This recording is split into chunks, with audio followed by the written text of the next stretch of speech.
Love you Ranjani. I love you so much. Will you marry me? Kamlesh, என்ன பண்ணிட்டு இருக்கீங்க? எல்லாம் தெரிஞ்சுதான் பண்றீங்களா?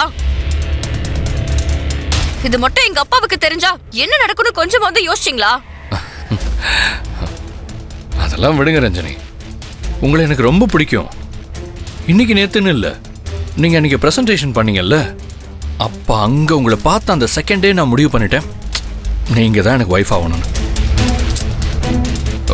வாழ்க்கையில பிசினஸ்ல எனக்கு எப்பவுமே முதல்ல இருக்கணும்னு நினைக்கிறதுனால என் மண்டைக்குள்ள வேற எதுவுமே ஓடாது. ஆனா இப்போ எப்பவுமே நீங்க மட்டும்தான் என் மண்டைக்குள்ள இருக்கீங்க.